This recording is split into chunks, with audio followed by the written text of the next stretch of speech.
San Diego burritos. San Diego burritos, yeah. I You mean, could name a team. we could do that. That's fine. Welcome, everyone, to the completely unnecessary podcast for January 11th, 1/11/22. 1/11/22. Tuesday. That's Ian Ferguson. It's me. Healthier than usual. Yeah. I'm Pat Contry. I'm here. sniffly, but I'm hanging in there. On the show today, we'll be talking about Intellivision Amico. Is it not long for the world, according to Ars Technica? The video game years turns 10. Fives and tens. Fives and Fives and tens. zeros, actually. Fives and zeros. And other goodness. Ian, how was your weekend?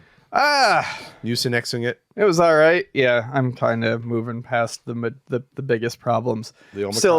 Still a little rumbly. You can hear a little in my You voice. probably won't make me sick according to the CDC recommendations. According to the CDC, I wouldn't have made you sick like a week and a half ago. Well, I didn't want to get out of. I still don't want, I didn't want to leave my. phlegm house. coughs in my face either. That's fine. Catch a couple of chunks. Yeah, great. Yeah.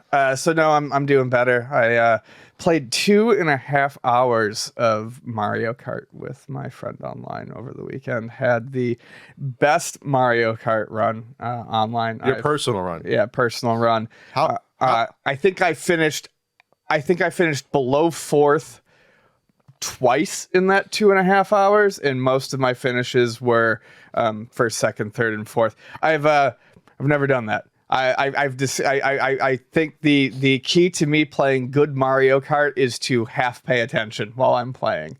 If I'm carrying on a conversation while playing Mario Kart, I finish and I'm in first again. It's like drinking when you're throwing darts. You're a Yeah, little bit looser. exactly. A little bit looser, I'm a little bit better. I always say that I'm best at darts 2 beers deep. 2 beers. At 4 beers, Oh, no, because then the coordination's off. And then 4 you beers, miss I the start board, to right? go over. Beer 2 and beer 3, I am the best at darts that I will ever be. Just relax. I know there's people talking about Nintendo's developing a new Mario Kart. Why wouldn't they? But if 8 Deluxe was the last one we ever got, I don't think I would be unhappy because that game is perfect. Like, what else do you need? Like, it's like, I'm guessing they can always add, oh, now we're in space or whatever. Or that game is utter perfection. No, that's great. I love it. Having played almost every Mario Kart at least a few times on the Wii, I played the GBA one. I obviously played the original few. That game is perfect. The balancing, the items, the stages are amazing. The mechanics of the sliding is not too difficult to get a hold. Like, it's perfect. There are problems inherent with Mario Kart that are always going to be problems with Mario Kart if you don't like certain aspects of it. But for what Mario Kart sets out to be, yes, I think 8 is just about perfect, which is why I really do think, and we already started kind of getting there with Mario Kart 8, I really do think the next Mario Kart 9, is going to be more of a Nintendo kart, because there's only so much they can do. I mean, they've already exhausted, I think, what they can do with just Mario. We've been on cruise ships, we've been on The mall. we've been in malls, we've been in places that have no basis in Mario, anyways. So I think we got Link in Mario Kart 8. We got Isabelle from Animal Crossing in Mario Kart 8. We've got stages from Animal Crossing, stages from F-Zero. Stages from Zelda. I think the next step is to just open that up and do a little bit more of that. Yeah, just to have more theming. And I'm fine with it. But I really, like you said, I've always wondered, do I really want a Mario Kart 9? I don't think you do better. I just don't. It's kind of like where they're at with Smash Brothers right now. What's the follow-up going to be? How do you follow it up? How do you do more than like 90 fighters? Like, what are you going to do from all the games that came before it? It's going to be hard to repeat that. You don't, is what it comes down to, is you just don't. But that's obviously going to lead to, a little bit of a deflation, I think, in excitement. And, going from Mario Kart 8 Deluxe, which has, I think it's 32 tracks in it, if I counted properly. It had...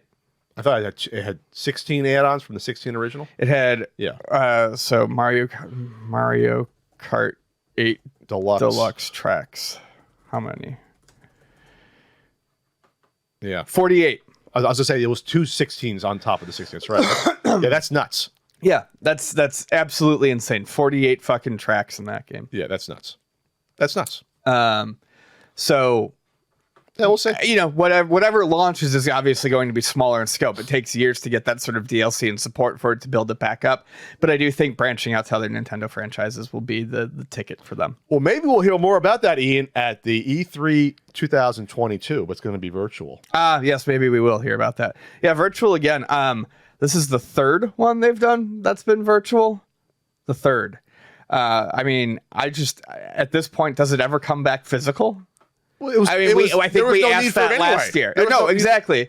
There's no need for it. Because now it's like E3's happening, so all the companies, Nintendo's like, okay, we don't need to, we'll just do a digital presentation a day before or after, and people know about it, and we don't have to spend tens of thousands of dollars on a booth and all logistics. So it's really weird because, you know, as people have pointed out, this used to happen in June so that magazines and stuff would have all of this information in there by like September, you know, for October like for the holiday season, you know, and then, you know, a lot of the big stuff that gets announced at these, you know, shows is released by then.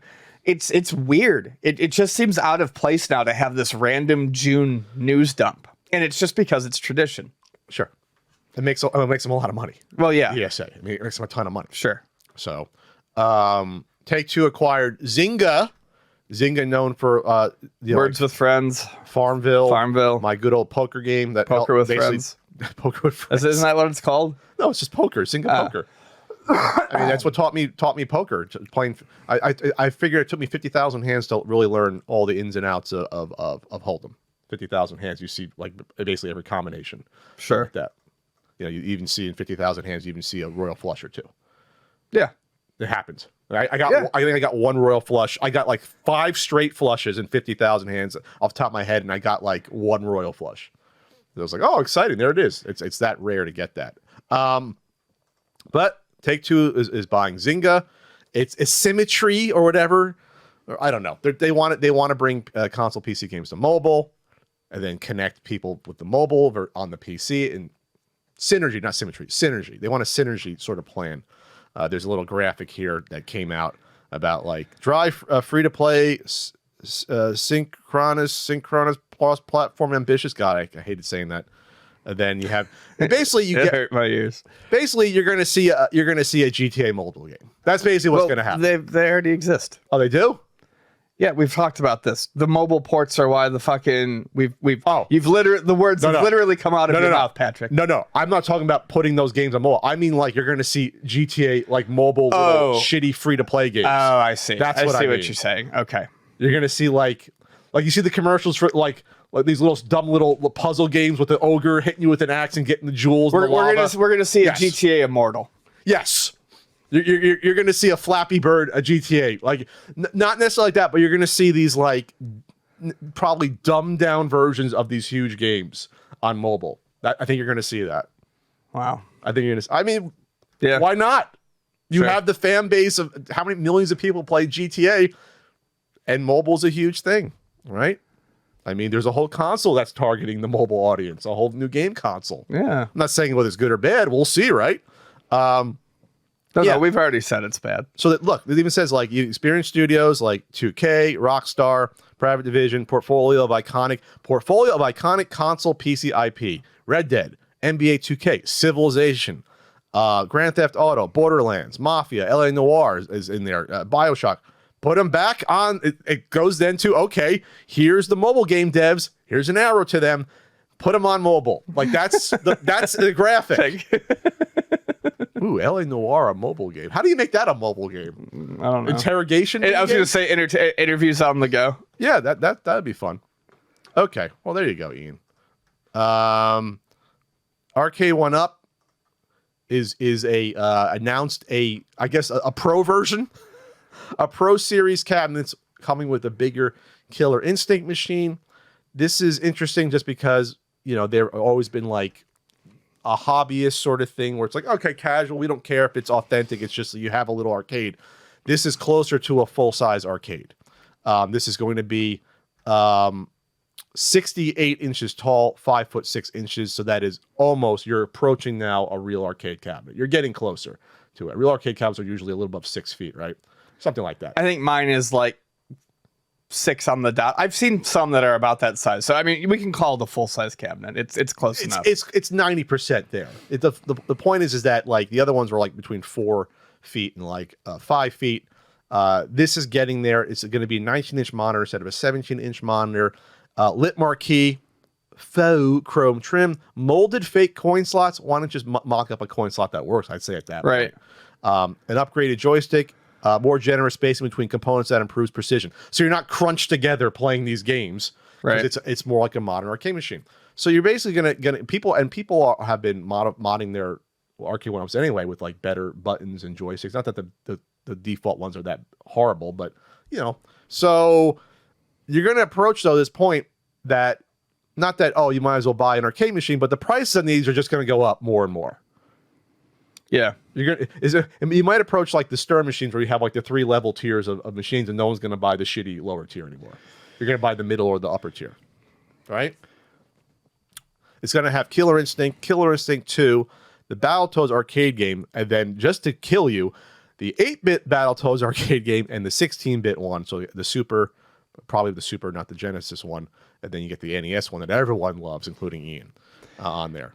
And we don't know what it's going to cost, but if you put a gun to my head, this will cost like $700. It says but expect it to come in above their $500. This is going to cost $750 in my opinion. It's going to be expensive. Yeah, I'm going to be honest with you. At that point, I don't know that I see the appeal necessarily. Because it used to be like, these are like $300, $350. They used to be an interesting thing where it was like, okay, these are cheap, and there were definitely some that had, some that utilized unique control panels, so you got something close to it in your home for a good price discount, even if you're paying $400 for some of some of them. A lot of these machines in good shape would have been $800 to $1,000, but now we're getting to a full-size machine, and we're getting close to what a full-size machine would cost. I mean, you can get arcade machines for cheaper than $750 if, depending on the quality of the LCD screens, and the quality of everything of what else is made.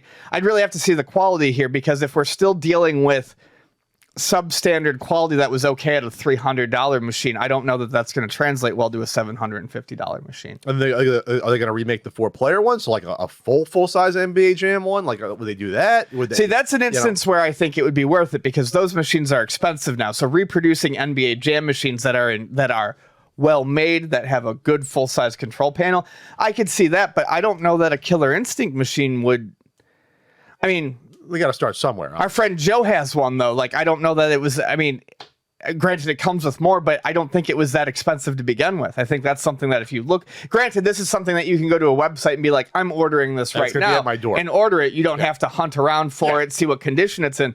But I still think that at this point, I don't know that they're going to translate into the full-size machines super well. I think the mini thing for space and for price was kind of a, that was a perfect storm for them. Yeah, and sometimes they went on sale for like $200 only for like that first run of like. I saw a lot of those go on sale for like $100. As a matter of fact, I was pissed. I missed a Centipede was as cheap as like $65 at one point. Whoever's blowing them out. Yeah, whoever was blowing them out, and I was like, fuck, I almost would have got that and put it in a corner somewhere until I had space. That's when they were just to play Centipede with a trackball. That's when they were coming out with like the revisions. Yeah, that was the first run of them. They were just getting rid of. Yeah, they were $100 at like Walmart and I think Target. They were selling them out. Yeah, obviously they're not making money at that point. They're just like recouping as much as they can on them. But all right, well, I guess we'll see what happens there.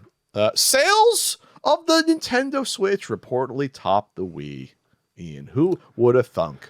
4.5 years ago. Not us, and certainly not a lot of people who I still hold in contempt for the way they thought that this thing was going to fucking fail. Oh yeah, I'm not letting that go. Never forget the pretentious article writer who was named Ian from The Atlantic. Never forget the YouTubers.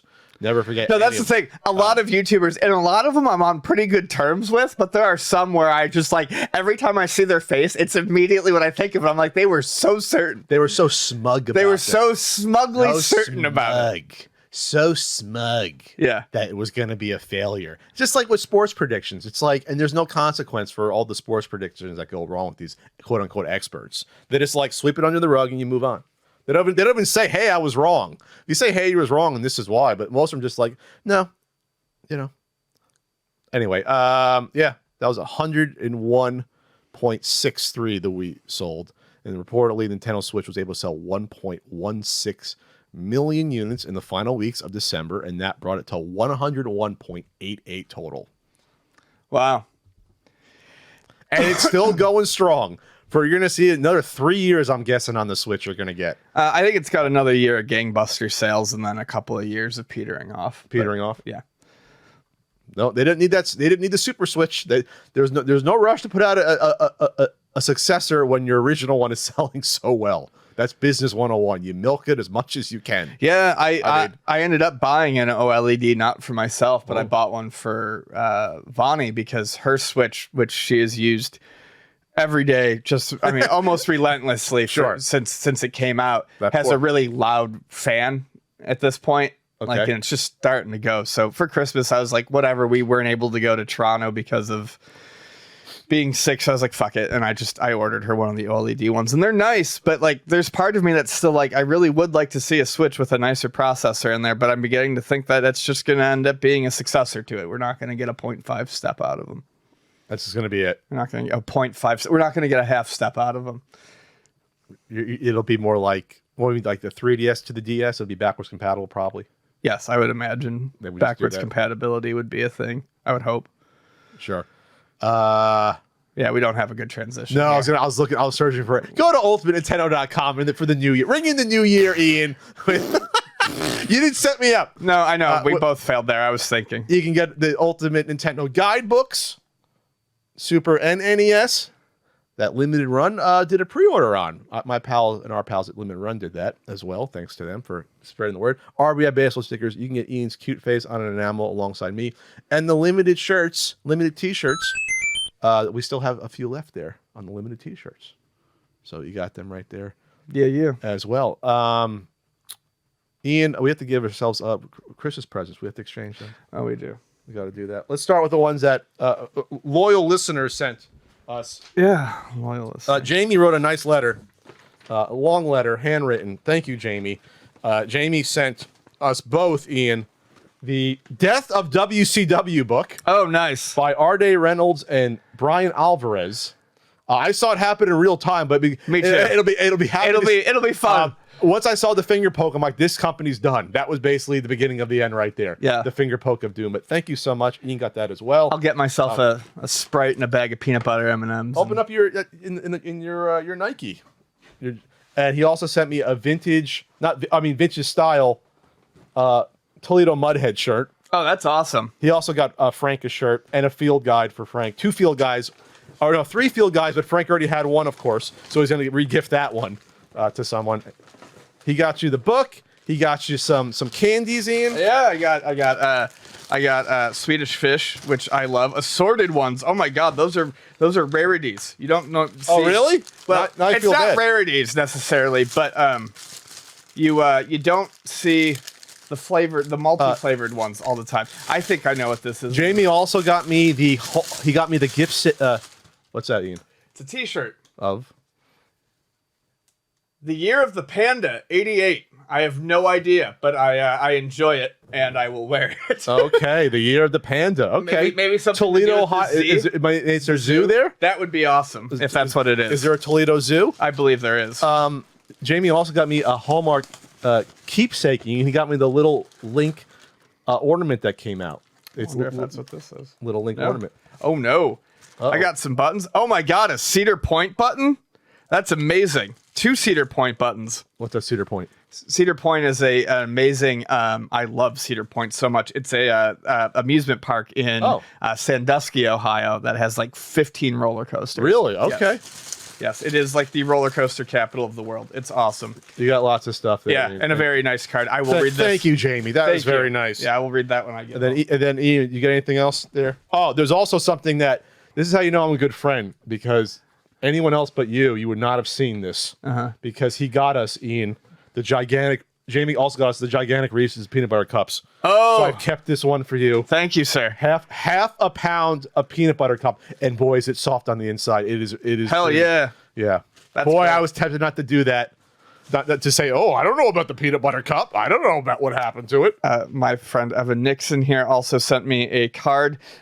He is a very good artist, and a sticker of the Hornet fighting from, is it Fighting Vipers? I can't remember which fighting game has the unlockable fighting car in it. But you can also play as a fighting AM2 palm tree in it as well. So this is the card from Daytona. Daytona. All right, and now we got gifts. I mean, I pre-gifted Ian the OSW. I did not wrap it, but there is your gift. You didn't wrap my gift. No, I did not. I was running out of the door this morning. But you still have to open it to see what the fuck it is. I mean, it looks like a material cloth. Uh-huh. Thanks, Ian. You're welcome. Okay, what did you get me? It's a sweatshirt. Oh, wow. It's a Video Game History Foundation sweatshirt. Look how nice. It's fucking nice. And a tax-deductible gift, Ian. Thank you so much. It is tax-deductible. I mean, for you, tax-deductible. Yes. That is nice. Thank you. Oh, a jalapeno jelly. Yes. Ooh, where'd you find this? I'm not giving away my secrets of where I get this stuff. I love jalapeno jelly. I had no idea, but my Ian sense was tingling when I saw it. Jalapeno jelly. I know exactly what I'm doing with this. I'm going to go get some wheat thins. You're gonna put them on that? I'm gonna put jalapeno. It's yeah. Holy. And it looks kind of like it's dress casual. It's Dress casual because no hood on it. Yeah, Yes. it's nice. And I figure you know what the Video Game History Foundation is, and you have no idea who that band is that you always wear that hoodie for. Oh no, Divine Heresy. I have no idea who they are. Yeah. Wheat thins, jalapeno jelly, little dab of cream cheese. Okay. Little dab of cream cheese. I was told that can be a spread marinade as well. Yes. On certain chickens or even fish, you can go for it on that. It was made by an old woman. Oh, I'm sure it's amazing. Yes. I have no doubt that this is. Have I done well in gifts so far? I've been thoughtful. You've done well. The little quilting gift thing, the little pin thing. You've done well. Okay. Well, this one I forgot what it was. But I think you'll like this as well. But you forgot what it was. Yes. Now I remember. Adult collectible, not a toy. Oh, that is really cool. Yeah, I like that. Oh, Ian, it's the Alien Out for a Walk from Joe Bott. Very nice. And the book. And the accompanying book. And that's signed by the author. Oh, sick. Did you find this at a convention? The Comic-Con. Nice. That's awesome. That's why I was hoping if you went, you wouldn't have seen it and bought it. No, because I probably would have. So these are children books, but it's the Alien character. They're fully licensed. And so I was walking down Comic-Con, the artist alley, and someone runs up to me. And he goes, I think I saw you. It's Pat. It's you. And so he was familiar with us in the show. He dragged me back to his tail. I'm like, okay, who is this lunatic? And I'm just like, oh no, this guy's awesome. Yeah. Joe is fantastic. Yeah. No, I gotta see what this looks like. And I think the statue is limited too. Limited. I mean, anything like this would be limited. Oh, it was a loot crate item, so yeah, it was limited. But the book is signed here by Joey Spiato. Oh, that's very, very cute. Yeah, I like that a lot. Look at that. Signed with love, Ian. Oh. There you go. Well, Ian. thank you, sir. All right, Ian. I love you sometimes. Sometimes. But not most of the time. But, today, but whenever I thought about buying this, I love you. We're a sometimes kind of friendship. Yeah. Yay! All right, thank you. You're like the second cousin. There. We still doing a podcast? We're still doing a podcast. GameStop. Oh, I forgot to say this. I'm having my 100th Ian retro TV commercial stream Wednesday on Twitch, twitch.tv/CountryCode. Ian might show up for the 100th. He might. I might guilt him to show up. We'll see. And it's been a lot of fun doing that, and it keeps me sane somehow. Maybe that's what connected with people during the pandemic since I started during. Really excited about this jalapeno jam. I figured you like weird stuff like that isn't your normal like cuisine accessory. My grandma loved jalapeno jam. Okay, well then Ian, then we have a psychic bond. I don't know why I got that, but I was like, Ian might want this. Yeah. See, Ian, I do. I do well sometimes. I'm a good pig. All right. So yeah, catch me on Twitch, 100th time, Wednesday. Twitch.tv/ContraCode. GameStop NFT used game marketplace was announced. When I saw this, I'm like, didn't they talk about this before? I swear they've already talked about this. But this was part of like a pump and dump thing because the stock went up 30% when this happened. Our fingers are on the pulse. You have a red glitter on your nose from the presents, I think. It's fine. Just to let you know. So the plan is to do an NFT marketplace, so you can track the buying and selling of your used digital copy, which I guess would be a thing. Even though, how do you use a digital game? You know, how does that happen? Do you like get your thumbprints on it and your Cheeto fingers? I don't know. It was a meme stock before. It's still a meme stock, but now they're trying to make it into a real stock. But we heard about this before. Well, so this is not so far for the used games. This is just an NFT marketplace that they're opening. I still don't think they've really figured out how to do anything with the used games. It's just an NFT marketplace. It's just like OpenSea or any other place that is fucking selling NFTs. So again, they still have not found anything useful to do with NFTs. I thought the whole point was to buy and sell digital games. I thought it was the whole point of it. Well, the thing is you don't need NFTs to do that. There is nothing that NFTs do that you can't do a different way. There was an updated to this article later on January 7th. GameStop's reported NFT plan is dead on arrival, according to an analyst who's talking about it. This is what I'm going to say about the NFT marketplace. That's nothing. If it has nothing to do with games, what's the point of it? What's the market advantage versus one of the ones that pre-exist? Just making money to sell it. That's it. And I love, there was a lot of stuff over the holidays that happened. I don't know if you caught wind of the "all my apes been stolen" tweet that went out, and the guy had his apes stolen. His NFT apes. His NFT apes were stolen. So the thing that NFT people love, and no one ever responds to this when it's brought up online. The thing that people who love NFTs love to ram down your throat is it's decentralized. It's decentralized. Just like crypto. The ledger is the law. Yet these people, when their fucking apes get stolen, they cry to OpenSea or the store where they bought them, and they get flagged. So they want everything to be unregulated when they're making money, but they want all the regulations when something bad happens to them. You fucking asked for it, you idiots. That's what unregulated marketplaces do. You shouldn't get shit back. There is no theft. It's unregulated. The fucking ledger says I own it. You don't own it anymore. You fucking idiots. Do you think for fucking 30 seconds? They don't think criming can occur. It's all... Oh, no, it's perfect. They don't think it'd be nefarious actors that can potentially hack into any of this stuff or to do anything weird with it. But I think he got a couple of his apes back. When you say he got his apes back, he got a receipt back saying that he paid for a receipt of an image that he doesn't own. That's what you have to remind people. Like, you're not actually owning. These people always keep their fucking apes up in their profile picture too after they've been stolen. You don't own it anymore. Take it down. But the ledger's law. But you technically don't own that image anyway. That's what like you don't own the copyright to that. Most of these NFTs, you don't get the copyright to that. I would be so much I realize it's because they have to sell it to the next fucking schlub, but I would have so much less disdain for these people if they just openly came out and were like, we're awful people and we want to speculate on energy. We're trying to scam on the next people behind us.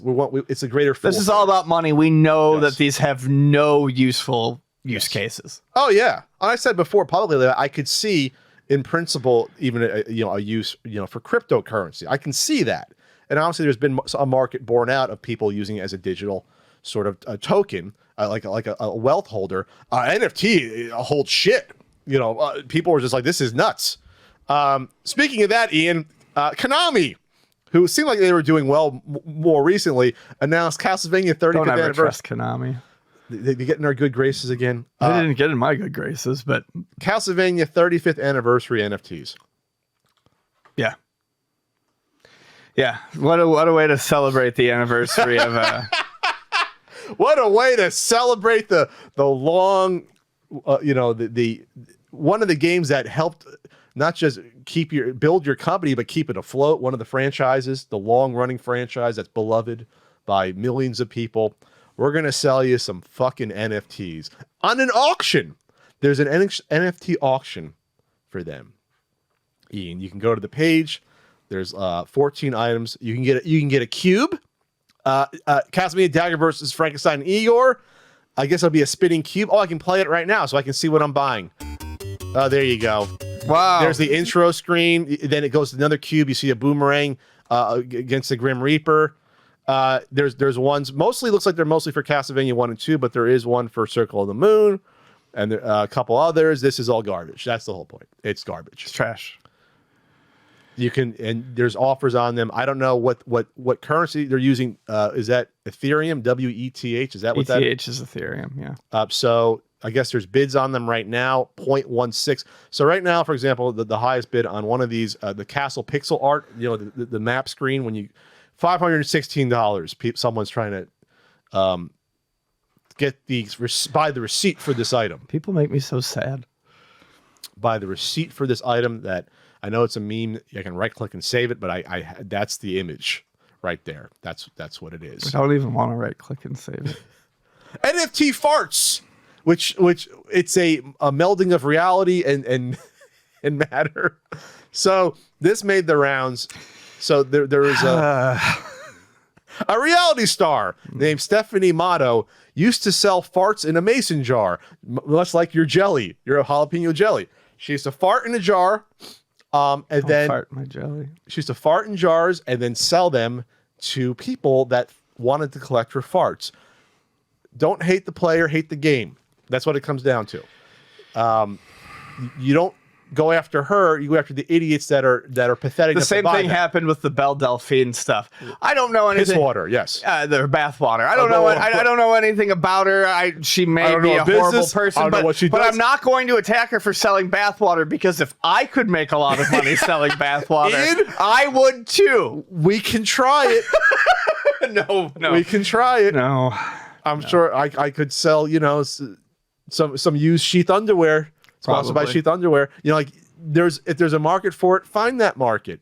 These idiots have too much money. So here's the thing: don't leave money on the table. No, don't leave money in your anus. Apparently, don't leave money in your ass. Get it into a jar and sell it. So she was selling farts in mason jars. How do you know it's authentic? Can you do a sniff test? How do you know that you really farted? But she was trying to be authentic, and supposedly she ate a bunch of beans and protein stuff. And she got bowel distension and went to the hospital because she tried to, I guess, drum up more fart business, because she was selling these at $1,000 a jar.